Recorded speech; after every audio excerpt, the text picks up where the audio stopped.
So we hear it all the time nowadays. I'm praying for you. You know, we hear it so often that some folks have actually become, understandably so, even a little bit skeptical. Are you really praying for me, or are you just saying that because you feel bad for me, or you don't know what else to say or what else to do? Are you really praying for me? You know, as I was reading through 1 Thessalonians chapter 1, where we're picking up and beginning a new book of the Bible today, I noticed that in the very first chapter, as Paul is writing to this church, and it's a young church, it's a church that's just getting started, new believers, that one of the very first things that he tells them and actually promises him are those very same words. I'm praying for you. Let me read it for you. It's 1 Thessalonians chapter 1, and it's verse 2.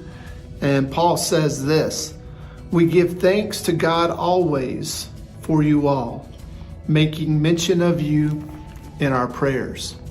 So this whole idea of praying for others, no matter what the circumstances, in both good times and bad, is definitely a good thing, an important thing, and something that's modeled to us by the Apostle Paul himself.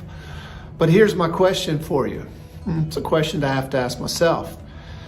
When I say I'm praying for you, am I just using a cliche to kind of get by, to kind of brush the situation aside, or because I don't know what else to say?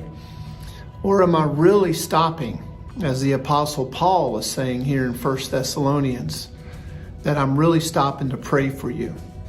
I'm praying that your faith would remain strong, that your light would shine bright, that healing would come, that health would come, that God's favor would be upon you, that you'd be blessed.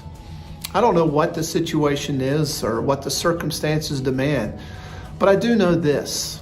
When we say we're going to pray for somebody, let's make sure we stop and do it. And my encouragement is right then. Don't even wait.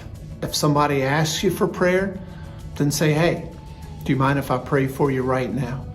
Doesn't have to be a long prayer, doesn't have to be a fancy prayer.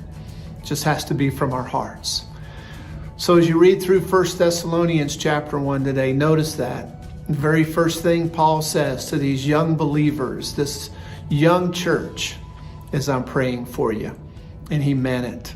Let's do the same.